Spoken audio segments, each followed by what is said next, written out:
Good morning. രാവിലെ 5:30 മണിയായിട്ടുണ്ട്. നമ്മൾ ഇന്ന് ബ്രേക്ക്ഫാസ്റ്റിന് കടലയാണ് കറി വെക്കുന്നത്. കടല രാത്രിയിൽ വെള്ളത്തിലിട്ട് വെച്ചിട്ടുണ്ടായിരുന്നു. കഴുകി വൃത്തിയാക്കി വെച്ചതാണ്. അതിൽ കുറച്ചധികം വെള്ളം ഉണ്ടായിരുന്നുകൊണ്ട് കുറച്ച് വെള്ളം ഞാനങ്ങ് കളഞ്ഞിട്ട് അതിലേക്ക് ഉപ്പിട്ട് സ്റ്റൗവിലേക്ക് അങ്ങ് വെക്കുകയാണ്. രാത്രിയിൽ നല്ല മഴയുണ്ടായിരുന്നു. ഞങ്ങളുടെ ഇത് റബ്ബറൊക്കെ കൂടുതലുള്ള ഏരിയയാണ്. അതുകൊണ്ട് മഴയൊക്കെ പെയ്യുമ്പോൾ ഇടയ്ക്കിടയ്ക്ക് കറണ്ട് പോവുകയും വരികയും ഒക്കെ ചെയ്യും. അങ്ങനെ ഇന്നലെ ഫുള്ള് അങ്ങനെയായിരുന്നു. രാത്രിയിൽ കറണ്ട് വന്നും പോയി ഒക്കെ ഇരിക്കുകയായിരുന്നു. ഇനി ചോറ് വെക്കാനായിട്ട് അരി കഴുകുകയാണ്.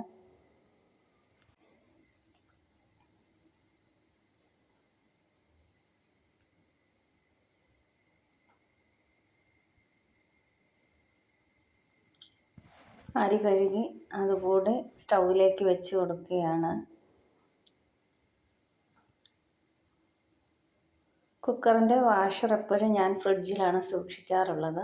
അതുകൊണ്ട് തന്നെ എനിക്ക് വാഷർ കുറേ നാൾ ഉപയോഗിക്കാനായിട്ട് പറ്റുന്നുണ്ട്.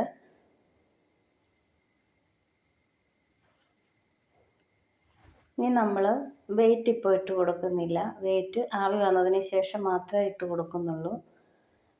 ഇനി കുറച്ച് പയറ് മെഴുക്കുവരട്ടി ഉണ്ടാക്കാനായിട്ട് അത് വെള്ളത്തിലേക്ക് ഇട്ട് കൊടുക്കുകയാണ്.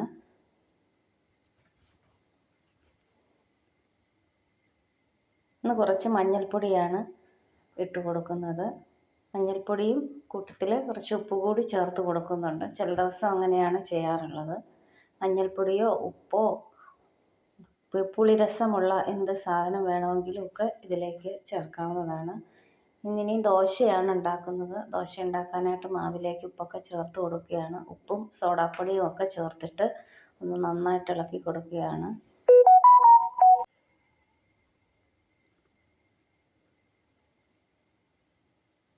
ഇന്നലെ ദോശ ചുട്ടതിൻ്റെ ബാക്കി മാവിരുന്നതാണിത്.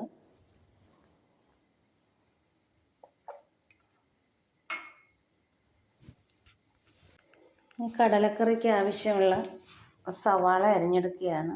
നമ്മൾ ആവിയൊക്കെ വന്നിട്ടുണ്ട്. വെയിറ്റ് ഇട്ട് കൊടുത്തിട്ടുണ്ട്. ഇനി ചായ ഉണ്ടാക്കാനായിട്ട് സ്റ്റൗവിലേക്ക് പാലും വെള്ളവും കൂടി ഇൻഡക്ഷൻ കുക്കറിലേക്ക് വെച്ച് കൊടുത്തിട്ടുണ്ട്. ഇനി നമുക്ക് പയർ നല്ല വൃത്തിയായിട്ട് കഴുകിയെടുത്തിട്ട് അതൊന്ന് ഒടിച്ചെടുക്കാം. ഇത് നമ്മൾ പുറത്തുനിന്ന് വാങ്ങിയ പയറാണ് കേട്ടോ. നമ്മുടെ ഇവിടുത്തെ പയറല്ല. ഇവിടുത്തെ പയർ കുറ്റിപ്പയറാണ്. ഇതുപോലെ ചെറിയ കഷ്ണങ്ങളാക്കി ഒടിച്ചങ്ങ് എടുക്കുകയാണ്. സമയം നമ്മുടെ ചായയൊക്കെ നന്നായിട്ട് തിളച്ച് വന്നിട്ടുണ്ട്.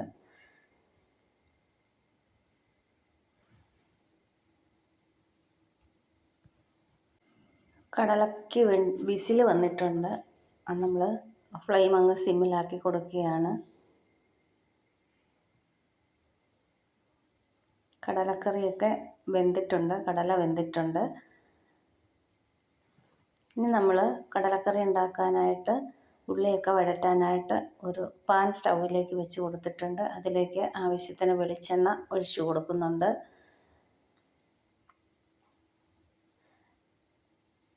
ഈ സമയത്ത് ചായയൊക്കെ റെഡിയായി. ചായയൊക്കെ കുടിച്ചുകൊണ്ട് ഓരോരോ പണികളങ്ങ് ചെയ്യാം.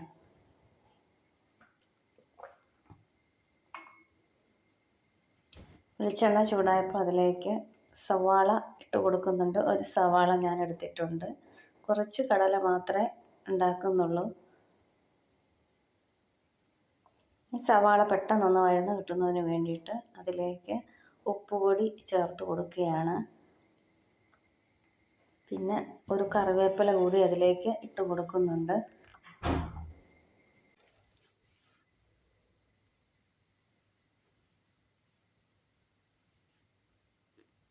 സവാള നന്നായി വഴന്നതിന് ശേഷം ഞാനിത് അരച്ചെടുക്കുന്നുണ്ട്. അങ്ങനെ കടലക്കറി ഉണ്ടാക്കുന്ന ഒരു വീഡിയോ ഞാൻ ചെയ്തിട്ടുണ്ടായിരുന്നു. കണ്ടിട്ടില്ലാത്തവർ ഒന്ന് കയറി കണ്ട് നോക്കണേ. സവാള ഏകദേശമൊക്കെ വഴന്നിട്ടുണ്ട്. ഭയങ്കരമായിട്ട് അങ്ങ് വഴന്ന് കിട്ടണ്ട. നമ്മൾ അരച്ചെടുക്കുന്നുണ്ട്. പിന്നെ പയറൊക്കെ നമ്മൾ ഒടിച്ചെടുത്തുകൊണ്ട് വന്നിട്ടുണ്ട്. ഈ സവാളയിലേക്ക് പൊടികളൊക്കെ ഇട്ട് കൊടുക്കുകയാണ്. ആദ്യം 1/4 ടീസ്പൂൺ മഞ്ഞൾപ്പൊടി ചേർത്ത് കൊടുത്തിട്ടുണ്ട്. ഓരോ പൊടികളും ചേർത്ത് കൊടുക്കുമ്പോൾ നന്നായിട്ട് അതിൻ്റെ പച്ചമണം മാറുന്നതിന് വേണ്ടി ഒന്ന് ഇളക്കി കൊടുക്കണം. ഇനി അതിലേക്ക് കുറച്ച് പെരിഞ്ചീരകവും ഒരു ചെറിയ പട്ടയും ഇട്ട് കൊടുക്കുന്നുണ്ട്. അത് ആദ്യമേ ചെയ്യേണ്ടതായിരുന്നു, ഞാൻ മറന്നുപോയി.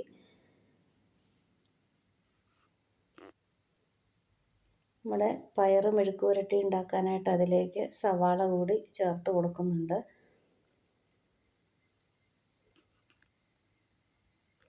അതിലേക്ക് പൊടികളൊക്കെ അങ്ങ് ചേർക്കുകയാണ്. മഞ്ഞൾപ്പൊടി, മുളക് പൊടി ഒക്കെ അതിലേക്ക് ചേർത്ത് ഉപ്പുപൊടി, കറിവേപ്പിലയൊക്കെ ഇട്ട് നന്നായിട്ട് തിരുമ്മി എടുക്കുകയാണ്.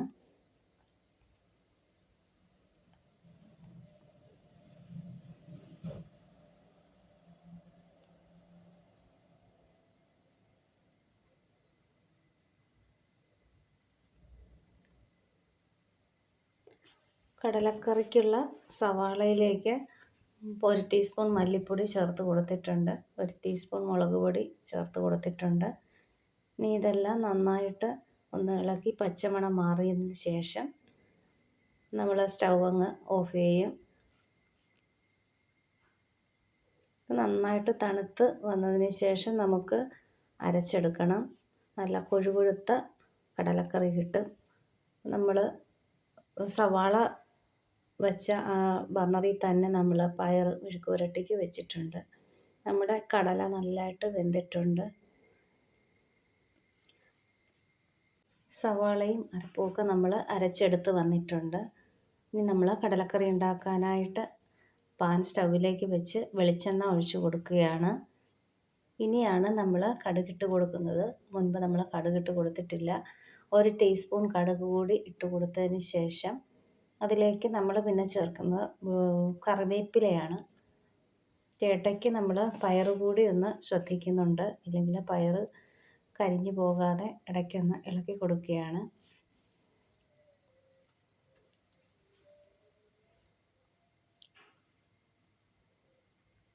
ഒരു തണ്ട് കറിവേപ്പില കടലക്കറിക്ക് വേണ്ടിയിട്ട് ഇട്ട് കൊടുക്കുന്നുണ്ട്. ഇനി നമ്മൾ അരച്ച് വെച്ചിരിക്കുന്ന സവാളയും പൊടികളും എല്ലാം ചേർത്ത് നമ്മൾ അരച്ച് വെച്ചിരുന്ന ആ അരപ്പ് നമ്മൾ അങ്ങ് ഒഴിച്ചു കൊടുക്കുകയാണ്.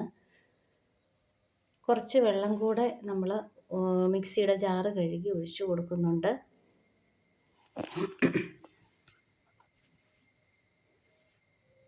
ഇനി ഇതിലേക്ക് നമ്മൾ കടല ഇട്ട് കൊടുക്കുകയാണ്. കടല വെന്ത വെള്ളം ഞാൻ ചേർത്ത് കൊടുക്കുന്നില്ല. അതിനൊരു വല്ലാത്ത കറുത്ത കളർ, അത് കാരണം അത് ചേർക്കാൻ അങ്ങോട്ട് മനസ്സനുവദിക്കുന്നില്ല. അത് കാരണം കടല മാത്രം ചേർത്ത് കൊടുക്കുകയാണ്. വെള്ളത്തിന് ഭയങ്കര കളറാണ്, സത്യത്തിൽ ഒരു വൃത്തികെട്ട കളറാണ്, നമുക്ക് കഴിക്കാനായിട്ട് തോന്നുകയില്ല. അത് കാരണം ആ വെള്ളം കളഞ്ഞിട്ട് ആ കടല മാത്രമാണ് ഇട്ട് കൊടുക്കുന്നത്.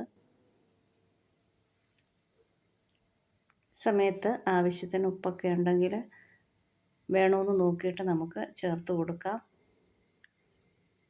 ഞാൻ കുറച്ച് ഉപ്പ് കൂടെ ചേർത്ത് കൊടുക്കുന്നുണ്ട്.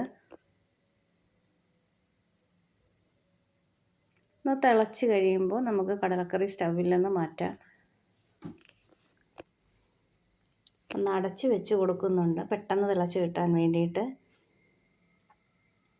നമ്മുടെ പയർ മെഴുക്ക് പുരട്ടി ഇവിടെ റെഡി ആയിട്ടുണ്ട്. അതിലേക്ക് വെളിച്ചെണ്ണ ഒഴിച്ച് കൊടുക്കുകയാണ്. വെളിച്ചെണ്ണ ഒഴിച്ച് കൊടുത്ത് ഒന്ന് നന്നായിട്ട് ഒന്നുകൂടെ ഇളക്കി ഒന്ന് തുറന്ന് വെച്ച് അതിന് ശേഷം നമുക്ക് സ്റ്റൗവിൽ നിന്ന് മാറ്റാം.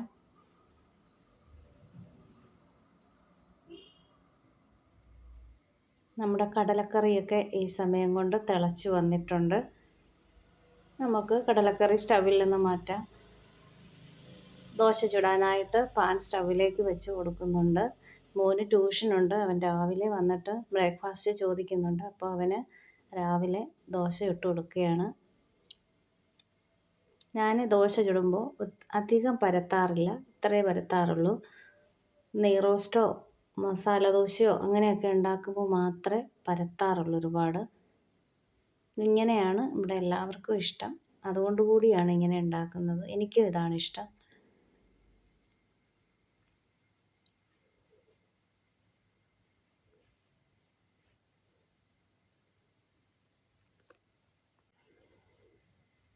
ഇനി ദോശ ചുട്ട് കഴിഞ്ഞിട്ട് മുട്ട കൂടി ഓംലെറ്റ് ഉണ്ടാക്കിയെടുക്കണം.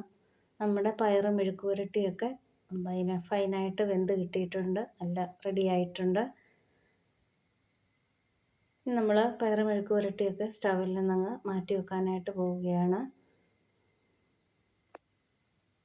ഇനി ചമ്മന്തി അരയ്ക്കണം ചോറിന് കൊണ്ടുപോകാനായിട്ട്. അതിലേക്ക് പൊടികളൊക്കെ ഇട്ട് കൊടുക്കുകയാണ്. മുളക് പൊടി, ഉള്ളി, പുളി, ഉപ്പ് ഇതൊക്കെ ചേർത്ത് അരച്ചെടുത്തുകൊണ്ട് വരാം. ഞാൻ കുറച്ച് കറിവേപ്പില കൂടി ചമ്മന്തി അരയ്ക്കുമ്പോൾ ചേർത്ത് കൊടുക്കാറുണ്ട് കേട്ടോ. നല്ല ടേസ്റ്റാണ്. ചെയ്തിട്ടില്ലാത്തവർ ഒന്ന് ചെയ്ത് നോക്കണം.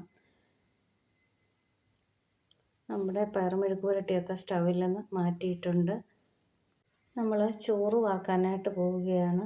ചമ്മന്തി അരച്ചെടുത്തിട്ടുണ്ട്. ഇനി ഒരു ഓംലെറ്റ് കൂടി ഉണ്ടാക്കണം. അപ്പോൾ ചോറ് കൊണ്ടുപോകാനുള്ള കറികളൊക്കെ റെഡിയാവും. ഓംലെറ്റ് ഉണ്ടാക്കാനായിട്ട് സവാളയൊക്കെ അരിഞ്ഞു വെച്ചിട്ടുണ്ട്. അതിലേക്കൊരു മുട്ട പൊട്ടിച്ചൊഴിക്കുന്നുണ്ട്.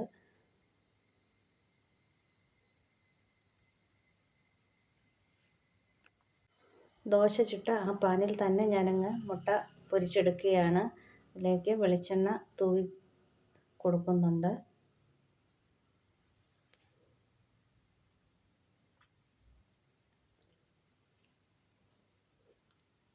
നമ്മുടെ മുട്ടയും പൊട്ടിച്ചൊഴിച്ച് കൊടുത്തിട്ടുണ്ട്.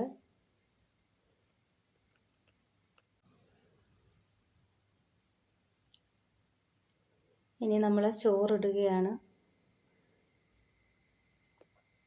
അപ്പോൾ ഇന്നത്തെ ഈ വീഡിയോ കണ്ട് എല്ലാവർക്കും ഇഷ്ടപ്പെട്ടെങ്കിൽ എല്ലാവരും ഒന്ന് ലൈക്ക് ചെയ്യണം, ഷെയർ ചെയ്യണം, കമൻറ്റ് ചെയ്യണം. സബ്സ്ക്രൈബ് ചെയ്തിട്ടില്ലാത്തവർ സബ്സ്ക്രൈബ് ചെയ്ത് സപ്പോർട്ട് ചെയ്യണം.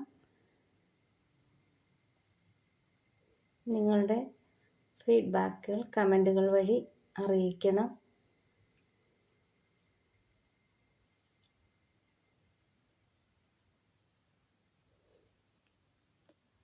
എനിക്കിനിയും ഒരുപാട് മുൻപോട്ട് പോകേണ്ടതായിട്ടുണ്ട്. നിങ്ങളുടെ സപ്പോർട്ട് ഉണ്ടെങ്കിൽ മാത്രമേ അത് സാധിക്കുകയുള്ളൂ.